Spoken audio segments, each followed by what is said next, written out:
Okay, it's summer, means drunk dialing is in peak season. Drunk dialing is a year-round event, but it really hits its peak in the summer with the, you got the beach bars, every night's like Saturday night. You combine alcohol, relationship problems, all coming to fruition about 2 a.m.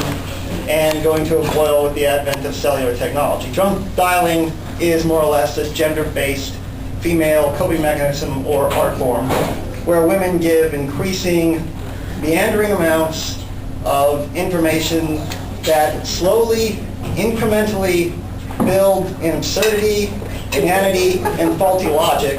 But even as that increases, they have a keen insight into every insecurity, deficiency, and problem of the person at the other end of the line, usually their boyfriend.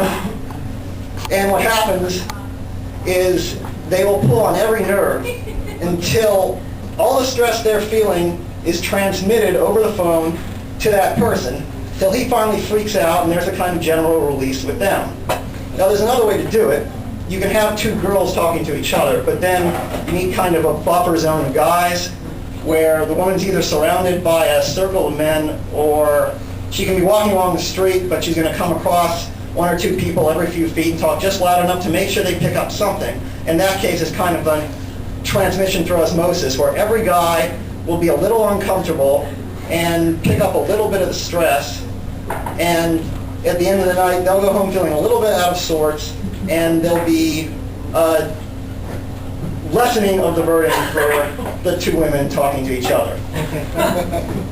Now, your average drunk dialing experience will go something like this, where a girl's at a bar going, I can't believe you just deserted me. You just left me here all alone. I know we're having a little fight, but you didn't have to go, wait a second, I'm right here, okay? I'm across the bar. I'm 50 feet away. You don't even need to be on the phone. No, we're going to be on the phone, all right? I don't want to talk to you directly right now face to face. It's too intimidating, and it's just more rational to do it this way over the phone. What? And the thing is, there's 400 drunks between me and you, okay?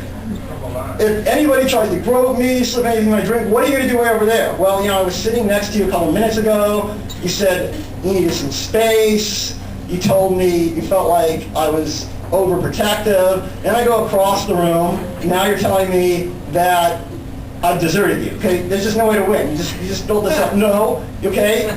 You could have gone like quarter way across the bar. Then you can still monitor me, and anything goes wrong. I said, do you want me to buy you another popcorn? No, I didn't want to buy a popcorn. I wanted us to share the popcorn. You can't butter half the popcorn. Well, you know how they butter the popcorn? You know all the mechanics of popcorn? See, you don't want the popcorn butter, so you never bother to inquire. See, we had this little argument right in the movies. I nearly got beaten up. And then, why, if you didn't want butter on the popcorn, did you even want me to ask you about the popcorn before I finish it? Because you're supposed to say, are you sure you don't want it? That's polite. See, that's why I dated you. Because you're supposed to be conscientious. You're not successful. You're certainly not in good shape, good looking as most of the guys I dated. You were supposed to be the understanding one. Oh my God. Now, women have a special trick when they're drunk dialing. They have this way of bringing other people into it just to pick up the tension that much. And this kind of magic trick where they'll turn and like the strap will come off their shoulder. And right at that moment, they'll say to some guy that's just kind of incidentally involved, so if I was to go to the movies with you, would you offer me some popcorn? At this point, the guy's half hypnotized by the shoulder and is going, yeah, I'd grow a whole field of corn for you and pop it kernel by kernel with a hairdryer. See, I know this guy for 2 seconds, and he's more sensitive than you've been in the last 2 years. I'm usually that guy, and I'm like, I was sorry, I didn't want to. Oh, stop it, okay, you're out of it now. You played your part.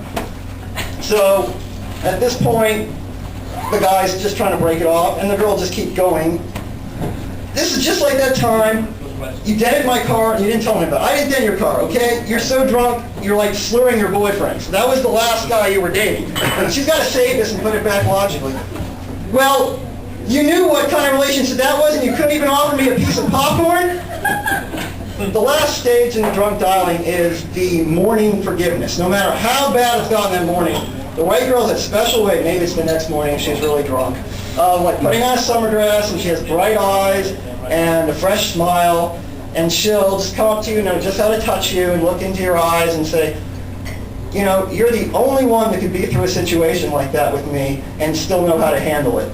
And it's like you're half hypnotized and you're embracing her and you're going, I can't believe I caved this fast. And she's thinking, man, that was easy. I thought I was going to have to say, you know, you really shouldn't have left me. But he just totally capitulated. No, I was going to give him a week's reprieve, but in honor of Independence Day, I think I'll wait till the last week of July, and then he's going to get some fireworks that he never expected.